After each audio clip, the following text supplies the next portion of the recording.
Hello everybody, welcome back to our channel. In our last lesson we talked about layers and styles, but in today's lesson we're going to talk about the print preview. So here we have our document right here. Let's add maybe some pages to it like this. Now let's go ahead and fill it. For example, we can have a text frame like this in our first page, and we can fill it with a sample text like this. So we can have 20 paragraphs in English like this, as you can see, and then we can create a table like this with 6 rows and 5 columns. Okay, we can fill it with a cyan like this. So let's go on file and then on print preview like this. As you can see, there's an error. So right here we have a text overflow error like this. So if you click on it, we're going to be directed to the error like right here. As you can see, our paragraphs do not fit inside this text frame, so we have a problem of text overflow. So we can click on the X and then manage it, and then we can go back and click check again, and we will not have an error anymore. Or you can go on ignore errors, and you will have the preview and the preview settings. So if we go like this and we expand our text frame like this, right here, so we do not have the error anymore. So we can go on file and then print preview like this, and you'll see that we do not have that window with all the errors in our file like that. But another way to prevent that is go on file and then on preferences and then on pre-flight verifier. So this is our profile setup. These are all the options in our profile, and we can select the ones that we want to have. Right now we have check for overflowing text frames, which was the one that was activated with our problem with the overflow. But if we uncheck it and then we save the document, close it and reopen it, if you have a problem with text overflow, and if you go on preview mode and if you go on print, you will not have SCRIBUS telling you about the text overflow error. You can also go, for example, on ignore all errors, and if you once again save this document and close it and then open it up again, you will have no problems, so no error shown whenever you want to print the document like this. And there's all sorts of errors that you can flag or unflag. For example, check for part-filled image frames.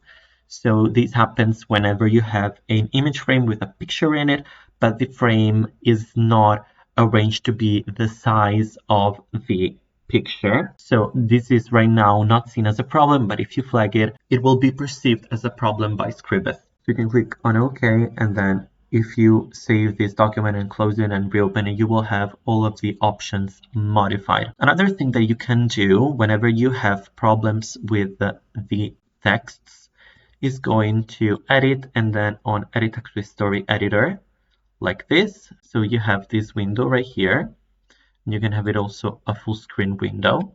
As you can see, this is our text and we can change it. So we can delete something from it. We can orient it however we want it. We can also change its color, its paragraph style, which we just learned in our previous lesson. You can also have it all underlined like this. And if you want every single one of these alterations to be seen in the document, just go on the green button right here and press on it.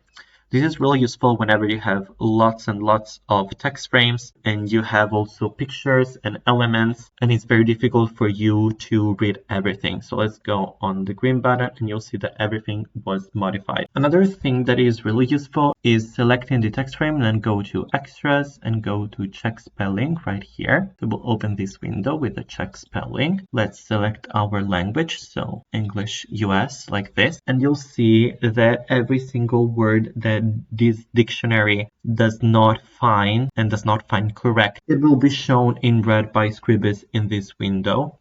So for example, Bistritz, which is a name of a place, the US English dictionary does not find this word in it. So we have a suggestion right here for example, bistro.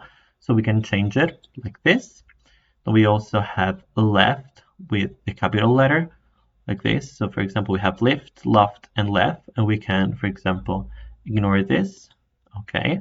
and you can click on ignore once or ignore all. So if you go on ignore once, you ignore this mistake once.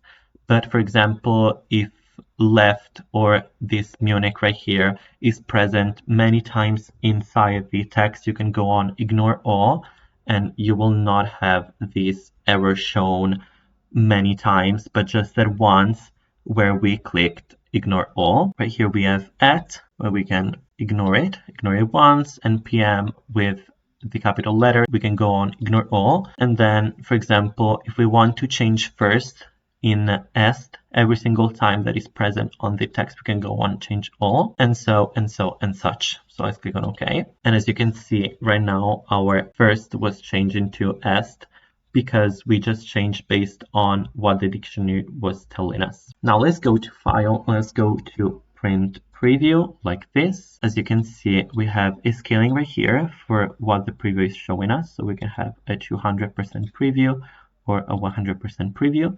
This is our first page where we can go to the second one and then the third one like this. And you can also change the colors. For example, you can have it with color or a grayscale. So if we go on our table, which was cyan, we have just gray right here because it's in black and white. We can also mirror the page horizontally like this. So everything is backwards. We can also mirror it vertically. So it is upside down.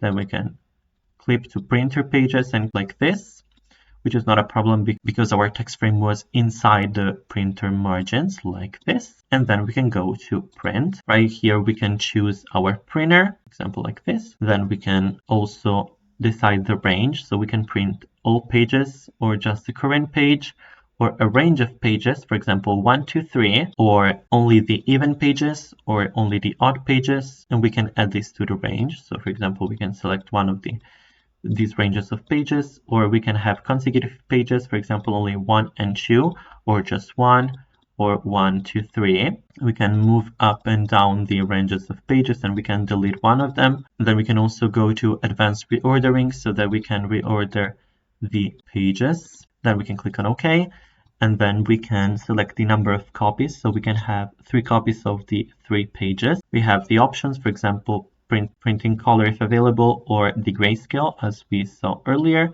and also advanced options. So the mirroring like we saw earlier, and also the bleeds, which is something that we talked about in our first videos. So we can use the document bleeds, or we can have them edited like this. So the bleed is something really important whenever you send this document to a printer, because many times the print will have its own margins that are not fully equal to the margins of the documents. So if you want a picture that is on the margin, you will have to put it on the bleed so that you can be sure that the effect will be of the picture on the margin and not with a white streak that comes from the margin created by the printer. And then we can go on print. So let's revise what we learned today. We learned about the errors shown you by SCRIBUS in the print preview, and then we also learned how to edit all the errors by clicking on preferences and going on pre-flight verifier like this, and all the profile option and the errors shown and checked and ignored. Then we also learn how to edit the text with the editor, and we also learn how to view the spelling and check it with extras. And then we also learn how to manage everything related to the number of copies, the colors, the grayscales, and the number of the pages, the range of the pages printed by going on the printing options. That is all for today, you guys. Remember to hit the like button if you enjoyed this video. Remember to follow the channel in order to stay updated on our next videos in the video course about SCRIBUS.